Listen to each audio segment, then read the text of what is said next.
안녕하세요. 알찬 방송 그리고 밝은 방송 여러분과 함께하는 최후의 오크의 경제 이야기입니다.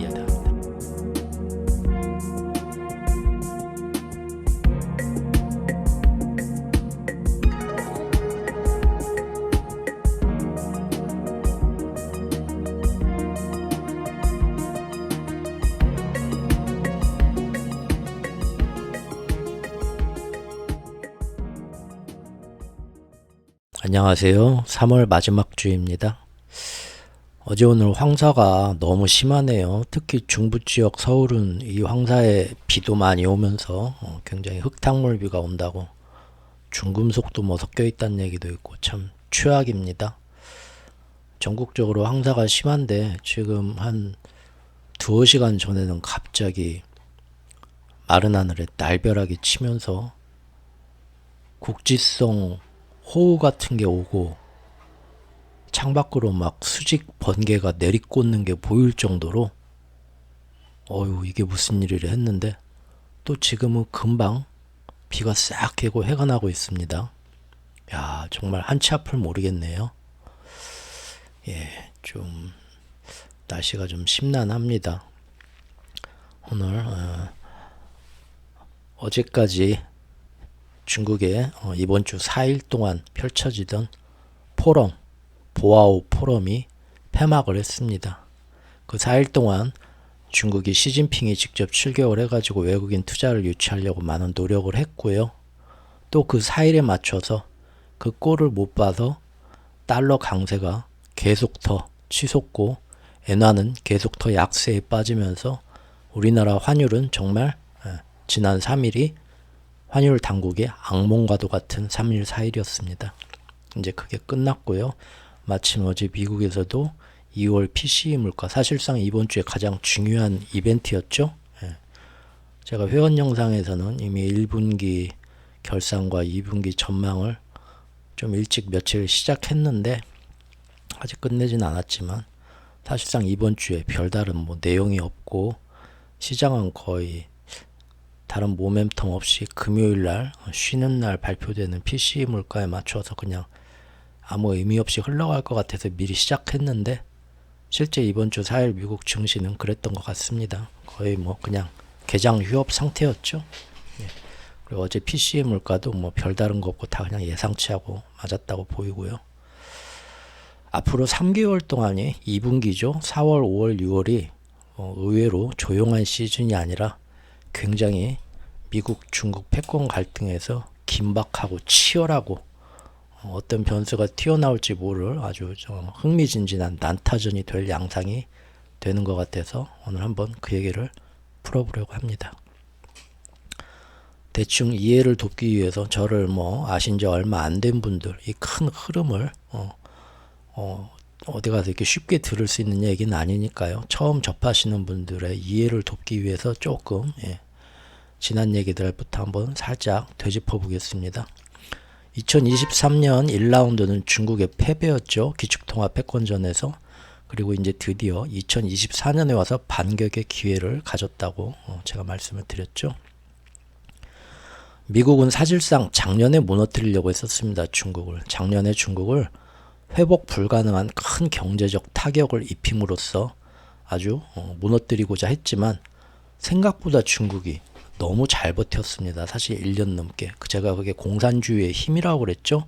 자본주의, 민주주의 사회 같으면 이미 난리가 나고 뭐 신용 위기가 오고 다 빵빵 터졌겠지만 공산주의 체제 하에서 경제, 금융까지 자기들 맘대로 뭐 배째라는 식으로 끌고 가고 또 그 안에 언론들까지 다 통제, SNS까지 통제하면서 국민들이 어떤 쉽사리 뭐 어떤 불만이 못 나오도록 다 체제를 감시하죠. 그렇게 중국이 예상외로 버티는 시간이 길어지면서 고금리와 양적 긴축인 QT의 부정적 영향이 이제 중국이 너무 오래 버티니까 그게 길어지면서 미국 안에서도 더 이상 미국의 어떤 통계 수치로 포장하기에는 불안한 수준으로 슬슬 가고 있었는데 마침 새로운 변수가 떠오르기 시작하죠. 미국 안에서도 그게 뭐냐?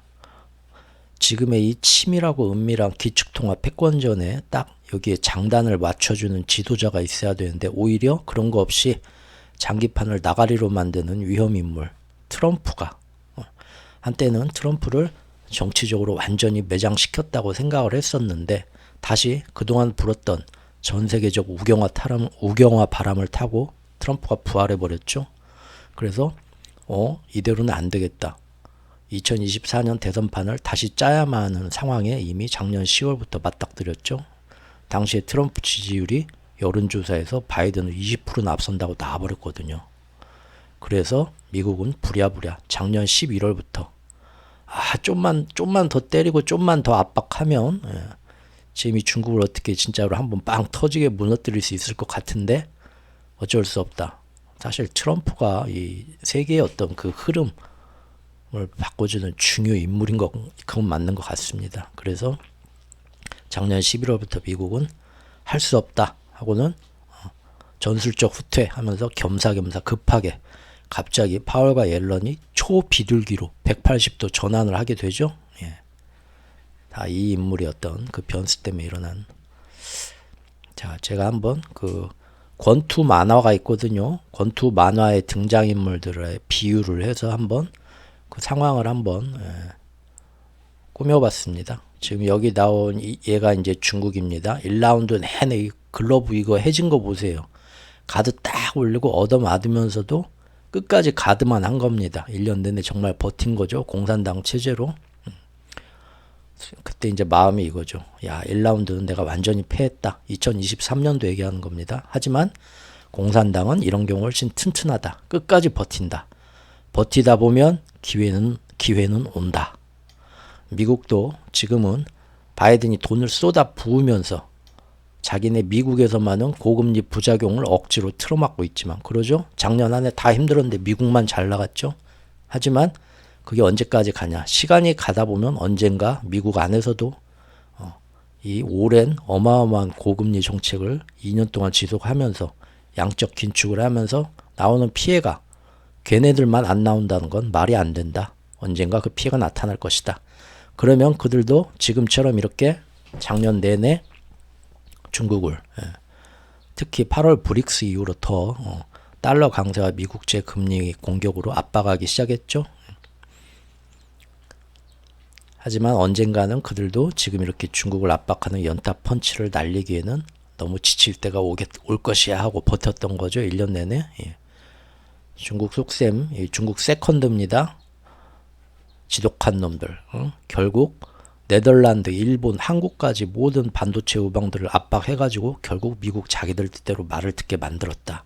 그 나라들한테서도 그렇게 동조해주는 대신 많은 손해가 있는데도 어쨌든 말 듣게 만들었죠. 거기에 이제 여름부터는 어땠습니까? 일본이 자살 특공대, 카미카제 특공대처럼 자기 살 깎아먹으면서까지 국채 금리를 띄우기 시작했고 그래서 작년 하반기에 특히 더 힘들어졌죠. 중국이 상반기에는 어떻게 좀 해보려고 했지만 못 맞고 하반기에 중국의 부동산 부채를 막 터뜨리려고 정말 숨 넘어갈 때까지 꼴딱꼴딱 밀어붙였었죠. 하지만 중국은 여기서 부동산 부채가 터지면 끝이다. 어떻게 해서든 버텨야 된다.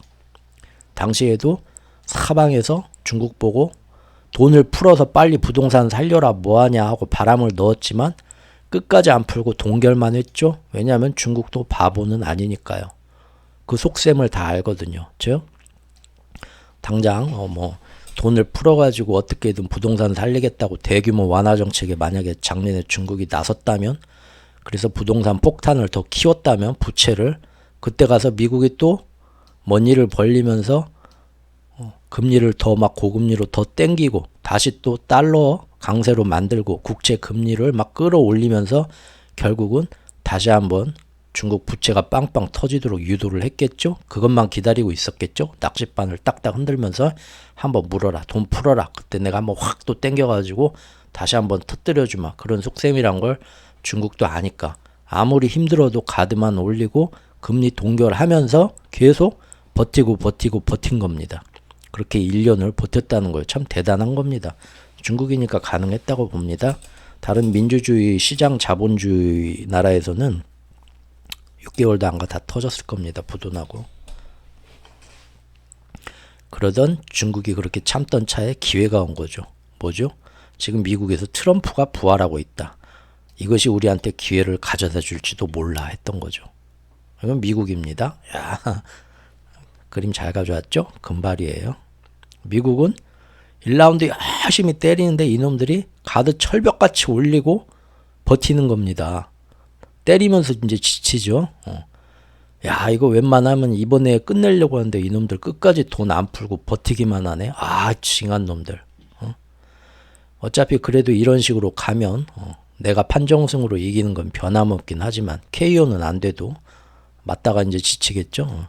근데 때리는 사람도 시간이 갈수록 미국도 이제 지친다 이겁니다. 사방에서 점점 작년 하반기로 갈수록 고용, 통계, 뭐 미국 실물 경제 그런 괴리감이 점점 커지기 시작했죠.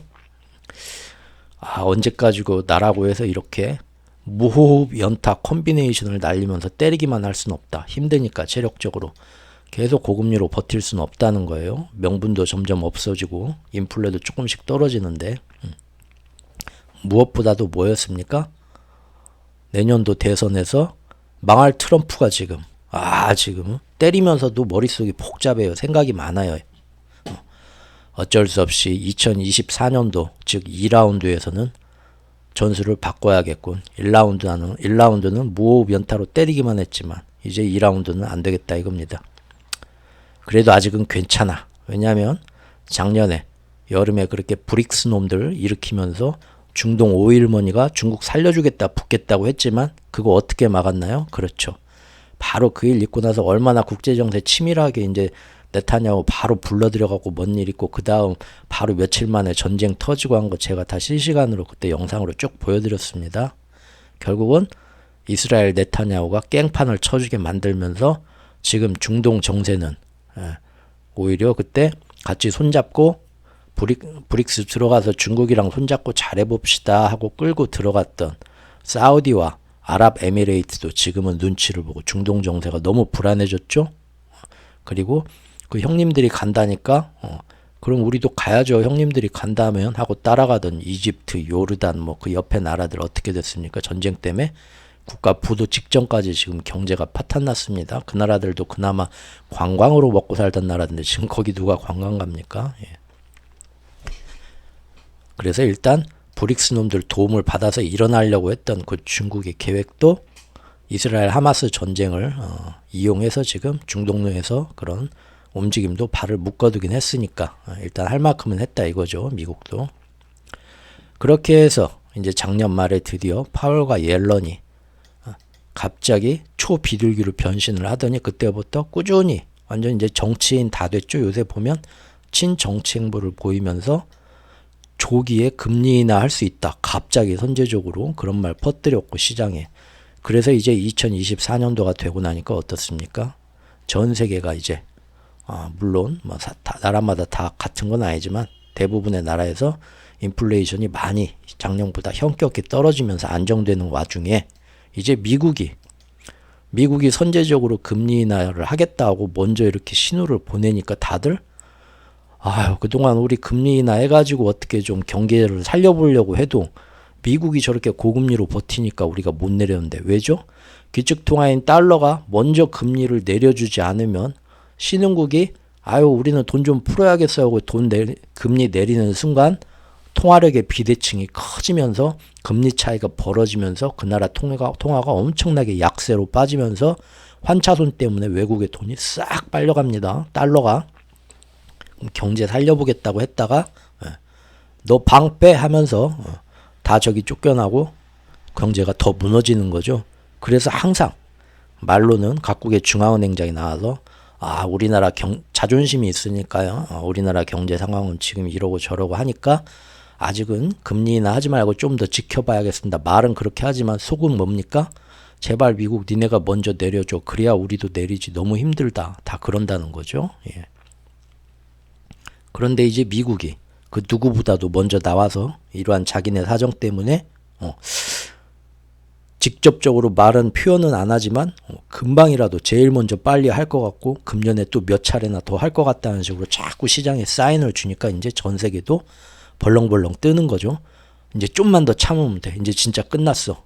그동안 길고 긴 터널이 이제 끝나는구나 하고 기지개를 펼 준비를 한 거죠. 중국도 이걸 느낀 거죠. 됐다. 지금이야. 이제 2라운드부터는 판이 바뀐다. 드디어 기회가 왔다. 잘 참았다. 지금 중국도 사실 1년간 처맞기만 하느라고 거진 체력이 다 했다.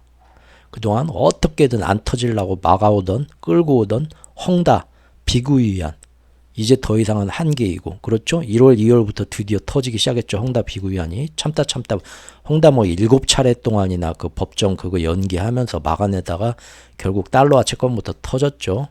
그리고 비구이안도 청산 심리 요새 들어가고 있습니다. 채권단들이 더 이상 야 됐고 이것도 이제 나눠 먹고 여기서 다 정산하고 헤어지고 다시는 보지 말자 그런 식으로 지금 들어가고 있단 말이에요.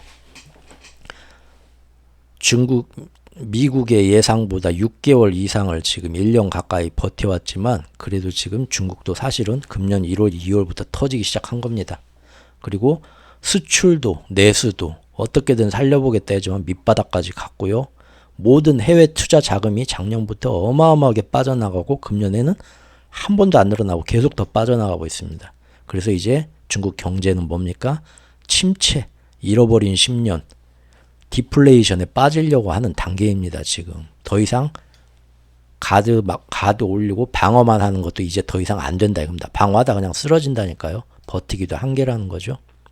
그래서 지금 뭔가 하지 않으면 중국이 결국 아무것도 하지 못하고 이대로 쓰러지게 되는 판국이었는데 아직은 방심할 수는 없지만 그래도 어차피 이대로는 지금 아니면 기회가 없다. 이제 승부를 걸어야 되죠. 마침 미국이 이러한 자기네 내부의 사정 또 선거 이런 것 때문에 더 이상 연타를 안 때리고 공격을 좀 쉬어갈 것 같잖아요. 그러니까 지금 기회를 살려야겠죠. 그래서 어떤 계획을 세웠습니까? 민족 대이동인 2월달 설날 춘제를 기회로 그때부터 내수부터 점화시키고 바로 이어서 그동안 6개월, 7개월, 10개월 동안 동결만 하면서 버티던 통화 정책을 드디어 추진해서 시중에 돈을 풀자라고 결심을 하게 된 겁니다. 즉 드디어 가드를 내리고 반격할 타이밍이다 라고 계산을 한 거겠죠. 중국은 마침내 2024년 2월 초에 춘제 기간부터 시작된 중국의 내수 활성화와 부동산 부양 정책 그리고 2월 중에 이어진 부동산 대출 기준금리 5년물을 시장 예상보다 누구의 예상보다 더 빠르게 크게 빅스텝으로 파격적인 인하를 했고 또 선별적으로 민간의 어떤 부동산 회사들은 선별해가지고 국가에서 지령을 내려가지고 시중은행이 거기다가 담보로 돈 확 불어가지고 살려주자. 세금 우리나라식으로 표현하자면 세금 들여서 이놈들 건설사들은 살려주자 하는 그 블랙리스트가 아닌 화이트리스트를 쫙 2월 중에 내놓죠. 그래서 건설사, 부동산 부채 등의 관리 여기에 또 국영은행이 다 이거 맞고 품어라. 다 지원해줘라. 지방정부도 돈이 없어요. 뭘 하려고 해도 하니까 특별채 또 발행해라. 땡겨서. 또 시중은행은 사람들 대출도 다 지준율 인하로 계속 돈 풀어라. 할 수 있는 모든 방법을 1월 말부터 2월 내내 계속 내놨었죠. 그 당시 기사입니다. 경기 부양위에 드디어 돈을 푸는 거죠. 내수 활성화를 위해서. 그랬죠. 착한 부동산 지원 속도전 8천여 개의 프로젝트를 전부 심사를 해가지고 건설 프로젝트를 살릴 건 살리자. 안 되는 건 죽이고 화이트리스트. 지금 사실상 이 구조 조정에 들어간 겁니다. 중국이. 우리는 지금 총선 때문에 못하고 미루고 있죠. 하지만 우리도 총선이 끝나면 이제 PF 대출 심사에서 살릴 건 살리고 죽일 건 죽이고 해야겠죠. 사실 중국이 우리보다 먼저 시작한 거예요. 2월 달에. 그래서 기준금리, 부동산 대출의 기준금리가 되는 5년물을 6개월 만에 전격 인하를 했었죠. 그때 예상보다 훨씬 인하를 많이 했었죠. 그리고 이제 3월 초에 양회가 있었죠. 양회에서 이제 향후 중국 경제의 회생 방향에 대한 큰 그림을 딱 멋있게 내놓으면서 그리고 이제 내수가 아니라 대외 수출 문제를 이제 건드려야죠. 키워야죠. 어떻게 하냐. 미국과 G7 등의 경제 제재 때문에 수출이 너무 힘들었지만 앞으로 금년에는 세계 시장에서 중국이 가장 자신 있는 분야, 가장 많이 점령한 분야, 중국 없으면 안 돌아가는 분야 돈 많이 벌어주는 분야가 뭐냐 봤더니 딱 3개 나오죠. 전기차, 배터리, 태양광. 이 세 부분에서 국가가 밀어줄 수 있는 만큼 최대한 밀어주겠다. 그러니 금년에 여기서 각각 30% 이상의 성장을 이끌어내자라고 천명을 했던 겁니다. 양회에서. 예. 이제 뭐 5% 경제 성장한다. 그게 중요한 게 아니고 이 안에서 전기차, 배터리, 태양광을 중심으로 수출도 다시 회생해 보겠다. 그런 이제 포부가 중요한 거였죠. 초장기 특별 국채. 돈은 없지만 그래도 풀어야 되니까 국채를 아주 특별한 초장기 특별 국채를 내가지고 몇십 년 후에 빚까지 땡겨서 써서 지금이 기회다. 올인하는 거죠. 예. 자, 이겁니다. 드디어 가드 내렸죠. 중국이. 마지막 기회다. 더 이상 버티기만 하다가는 반격할 체력마저 없어질 것이다. 지금 좀 불안하긴 하지만 어차피 미국은 선거 때문에 확실히 저놈들은 작년처럼 크게 공격은 못할 것이다. 작년처럼 크게 고금리를 오랫동안 유지하지 못할 거야. 그러니까 우리 중국은 지금 다시 한번 돈을 풀고 없는 돈 있는 돈 영혼까지 싹싹 끌어모아서 경제를 부양하자. 그리고 자기네 돈만으로는 절대 안 되니까 어떻게든 외국 인사들을 계속 초청을 해서 다시 한번 외국 투자금도 잘 협의해서 끌어들이자. 자, 이제 작전에 나선 거죠. 즉 지금 보면 2월 달부터 내수 정책, 부동산 부채 문제, 내적인 문제를 해결하려고 노력을 했고요. 3월 초 양회에서는 대외적인 수출을 어떻게 살릴 건가 지금 방안을 내놓고 밀고 있고요. 그리고 바로 얼마 전에 보아오 포럼, 어제 끝난 보아오 포럼 3월 마지막 여기에서 뭘 했습니까? 해외 투자자들한테 어떻게든 우리한테 투자하라고 호소를 한 겁니다. 정말 하루하루 바쁘게 열심히 노력하고 있죠, 중국. 그러나 미국 역시도 이 정도 예상은 물론 하고 있었겠죠. 이걸 모르겠습니까? 그래서 미국이 이미 금년 1월, 2월부터 준비한 시나리오가 있었죠. 우리는 이거 작년부터 봤었죠. 그게 뭡니까? 이거입니다. 빨간색으로 써봤습니다. 금년에 어떻게든 금리 인하 빠르게 하는 척 하면서도 그 효과를 노리는 거죠. 금리 인하 빠르게 하는 척 하면 어떻게 됐습니까? 미국 경제의 신용 경색도 미리 풀어줄 수가 있고 또 바이든 선거를 대비해서 경제 여건, 미국의 경제 여건도 완화시켜 줄 수가 있죠. 하지만 정작 금년이 되고 3월, 4월 오면서 어떻습니까? 계속 이 핑계, 저 핑계 되면서 할 수 있는 한 최대한 금리 인하 시기를 늦추고 있죠. 예.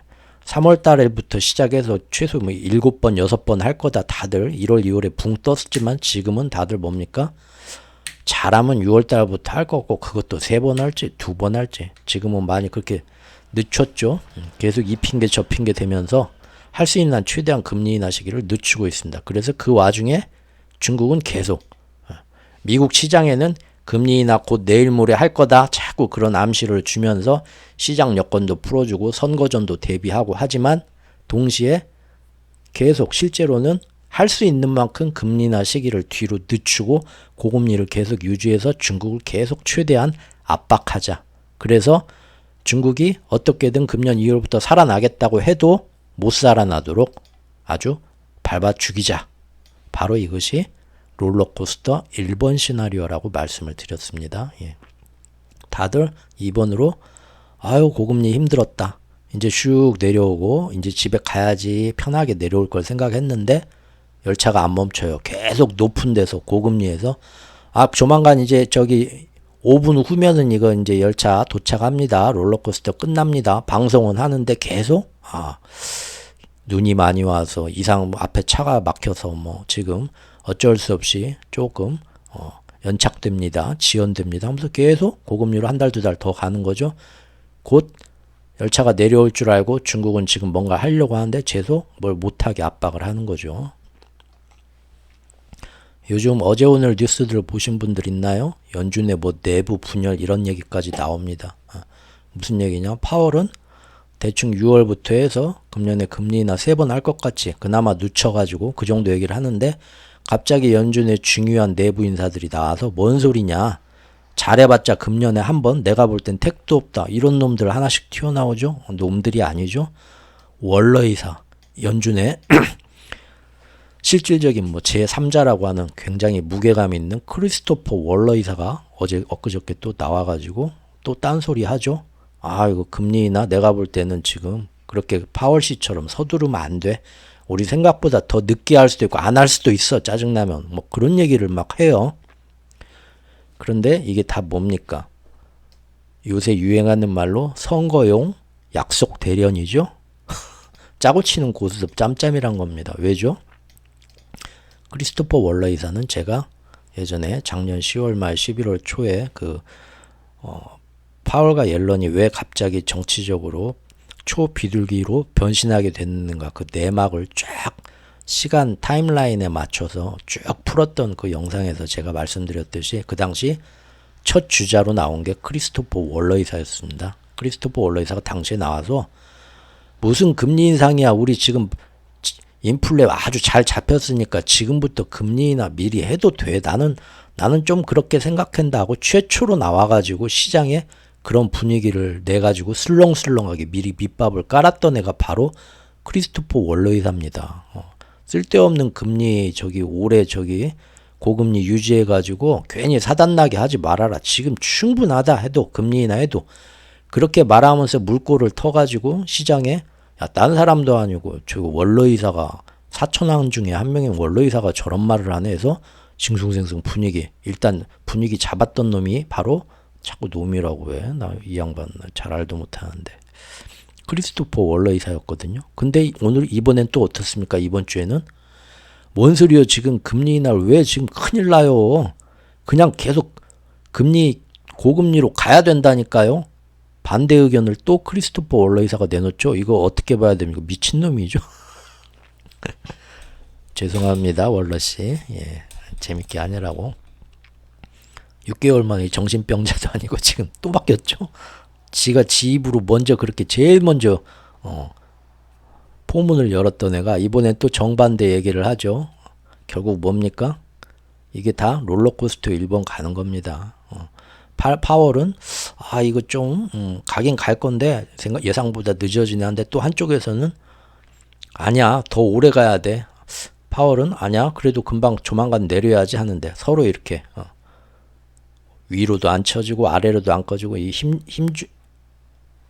힘겨루게 하면서 지금 계속 자기들 1번 롤러코스터를 앞으로 단기에 이렇게 계속 유지해 가려는 심보로 지금 짬짬이 하는 거죠. 이 말도 내놨다 저 말도 내놨다. 설명이 참 그지 같네요.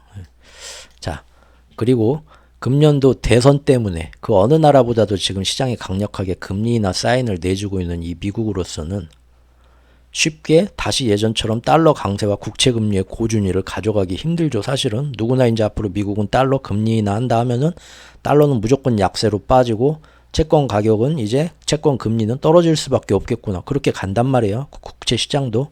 그런데 오히려 지난 제가 열 몇 개의 영상에서 본 것처럼 1월, 2월부터 쭉 올라왔고 그 반대로 갔죠. 그래서 모든 전문가나 경제학자들이 나와서 이게 어떻게 된 거지? 하지만 그건 역시 사실은 일본을 필두로 한 준기축통화 세력들의 도움을 받아서 미리부터 대비해온 거. 계속 환율 특전대까지 해가지고 계속 제가 최근 한 12개 영상에서는 환율하고 국채 금리만 아주 중점적으로 다뤘습니다. 그건 왜죠? 왜 제가 거의 최근 한 10개 정도 영상에서 갑자기 환율하고 국채 금리 이런 거는 사실 회원 영상에서는 좀 다르지만 일반적으로 이렇게 많이 다루진 않았던 건데 일반 영상에서는 제가 왜 중점적으로 다뤘을까요? 개코가 냄새를 맡은 거죠? 야, 지금 딱 돌아가는 상황 보니까 뭔가 이놈들 지금 한판 붙겠다 싶은 거죠. 실제 보니까 어떻습니까? 예. 거의 한 보름 전부터 3월 중순부터 쫙 우리나라 환율입니다. 달러 환율 치고 올라와서 결국 어제 오늘 사이에 1350원 뚫었죠. 빵빵. 예. 이게 지금 1350원을 뚫은 것이 지금 보면은 작년 10월 말에 한번 10월 초에 한번 뚫고요. 예. 또 비슷한 수준으로 올라온 것이 작년 5월 이런 식으로 거의 6개월에 한 번쯤 일어나는 그런 변화인데요. 이번에 일어난 겁니다. 아니나 다를까 지금 최근 사이에 결국 그 정도 큰 변화가 일어났죠. 여기에 대해서는 그 전에 많이 자세히 다루었으니까 또 안 하겠습니다. 그렇죠? 왜 그래서 그렇게 대비를 했다는 겁니다. 미국도 알고 일본이랑 짬짬이 해가지고 즉 미국 속 생각은 이거겠죠. 내 이럴 줄 알았다. 니놈들 이 기회를 살려서 딱 살아나려고 하는구나. 누가 그렇게 잘 되도록 순순히 구경만 할 줄 알고 어림없다 하고 그만 때리고 들어가 쉬어야지 할 줄 알았더니 돌아서서 또 열심히 때린 거죠. 미국 경제 아직 튼튼하다. 너 정도 때려줄 힘은 아직 남아있다. 그래서 금리 인하는 자꾸 뒤로 미룬다. 그리고 달러하고 국채 금리는 계속 아주 세게 높게 가져간다.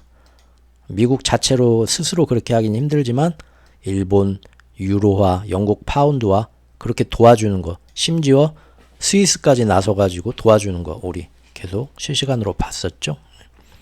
아직 미국 선거는 반년이나 넘게 남았다. 그동안이면 얼마든지 중국 너 좀 더 때려줄 수 있다. 그 얘기죠. 이처럼 중국이 2월 초부터 3월까지 사실상 거의 2달 넘게 꾸준히 가드 내리고 펀치 날리면서 중국도 반격을 시작하고 지금까지 2달 동안 지속을 해왔습니다. 그런데 사실 미국이 이제 선거 때문에 또 여러 가지 사정 때문에 금리 인하를 하겠다라고 기정사실화했음에도 불구하고 이상하게 상황은 전혀 나아지지 않았습니다. 달러가 오히려 더 강세가 되고 미국 10년물 국채 금리가 4.0 이상 4.25에서 4.3까지 아주 높은 수준에 오히려 머물렀다는 거죠. 그래서 중국은 2월부터 시작한 부양책과 금리 인하 정책의 효과를 보기도 했었지만 동시에 이렇게 다시 또 무서운 달러 강세와 국채금리, 높은 국채금리가 유지되니까 여기저기서 다시 이런 달러 강세에 따른 부작용과 달러와 채권 금리의 고공행진에 따른 부작용도 동시에 겪고 있습니다. 그림으로 표현해 봤습니다. 이제 미국도 지네 사정 때문에 펀치를 금년에는 못 뻗을 거야. 때리는 거 좀 쉬겠지 하고 중국도 드디어 가드 내리고 열심히 펀치를 날렸는데 웬걸 미국이 금리 인하 곧 한다고 하면서도 계속 주변국들의 도움을 받아서 달러 강세와 달러와 채권 금리를 높게 유지를 하면서 계속 펀치를 이렇게 날린 겁니다. 그래서 위안화가 계속 약세로 가고 건덩건덩 하면서 쳐맞고 있는 거죠. 동시에 살려고 펀치를 날렸지만 동시에 쳐맞는 이런 난타전이 된 겁니다. 중국은 지금 와 하면서 이판사판 막판이다. 하나만 얻어 걸려라. 럭키펀치 날리면서 어떻게든 한번 경제 한번 뻥 살아나 보자 하는 거죠. 미국은 그만 때리고 들어가려다가도 다시 돌아서서 질긴 놈 그만 좀 썰어져라 하고 계속 더 때리는 거죠. 하지만 미국도 지금 엄청 힘들죠. 언제까지 이럴 순 없죠. 최근에 나온 기사들만 모아봤습니다. 중국 부동산 중견개발사 왕커 아니 왕커가 아니라 또 징커랍니다. 뭐 이렇게 많아. 징커가 또 구조조정을 신청했다고 합니다. 또 다른 부동산 개발사가 중견개발사라고 해요. 힘들다 못 버티겠다 구조조정. 그리고 또 비구이 유안이 달러와 채권 못 갚겠다 어떻게든 살려보려고 했는데 저렇게 국채 금리가 2월 3월 동안 미국 달러와 채권 금리의 기준이 되는 10년물 국채 금리가 4.25 위에서 계속 노니까 안 되는 거죠. 채권 롤오버가 비구이 유안 힘들다. 그것뿐만 아니라 이제는 위안화 채권 달러화 채권 말고 지네 나라 안에서 통용되는 위안화 채권의 이자 지급도 실패했다. 부동산이 안 살아나고 계속 빵빵 더 터진다는 겁니다. 이번에는 징커가 아니라 2대 부동산이라는 왕커도 나 힘듭니다 해서 정부가 중간에 중간 조정자로 나서갖고 은행하고 채무수합 협상을 해줬다는 겁니다. 다 지금 최근 한두 달 사이에 일어난 일입니다. 홍다는 드디어 어떻게든 살려보려고 했지만 1월 달에 달러와 채권 청산에 들어갔고 이제는 안 되겠다. 홍다는 해체해가지고 최대한 충격 안 가게 다 청산하자 수순에 들어갔습니다. 그래서 미국 법원에 냈던 파산 신청도 철회했습니다. 왜냐하면 중국 안에서 자체적으로 홍다를 구조조정 들어가기로 했기 때문에 미국에 낸 달러와 그 채권에 대한 파산 신청은 이제 의미가 없다 해서 거둬들인 겁니다. 또 뭐 개발업체 스마오라는 데도 또 구조조정 지금 한두 계속 나오고 있죠. 이번에 또 어디야? 헝다 비구이안 외에도 지금 진후이 홀딩스가 또 미결제 금액 달러화 부채를 이번에 못 갚아서 이렇게 나왔고요. 와, 지금 벌써 몇 개입니까? 2달 사이. 하지만 동시에 중국이 그동안 열심히 2달 동안 노력을 했기 때문에 부동산 부분은 이렇게 미국의 달러 강세, 그 다음에 국채금리의 고공행진, 일본이 같이 협심해서 한 거 그동안 봤죠. 이런 국채시장과 환율시장을 움직여가지고 압박을 넣어서 부동산 부분은 어떻게든 살리려고 해도 지금 빵빵빵빵 여기저기서 자꾸 터지는데, 대신 나머지는 또 중국이 열심히 노력해서 살려놨습니다. 지금 보면은 1, 2월 달 지금 산업 생산 투자 깜짝 증가하기 시작했어요. 지금 뭔가 소매도 반등하는 것 같고, 물론 이제 시작이니까 앞으로 어떻게 될지 봐야겠지만 일단 좋은 면이 보이긴 했다는 겁니다. 자, 여기까지가 1부고요. 기니까 2개로 나눠 보겠습니다. 두 번째는 뭐냐면은 바로 이번 주에 끝난 보아오 포럼에서 또 어떤 국채시장과 환율시장의 움직임이 있었나 잠깐 보고요. 그리고 앞으로 3개월 미국이나 중국으로서는 지금 6월 끝날 때까지 6월까지 어떻게든 지금 서로에게 결정타를 먹이고, 미국은 어떻게든 중국에 결정타를 먹이고, 중국은 어떻게든 이번 3개월의 기회를 어떻게든 살려내고 싶은 치열한 그런 기간이기 때문에 2분기 앞으로의 3개월에서 어떤 식으로든 둘이 쇼부를 봐야 되는 굉장히 그런 흥미진진한 기간이 될 것 같다는 것까지 살펴보도록 하겠습니다. 잠시 후에 뵙겠습니다.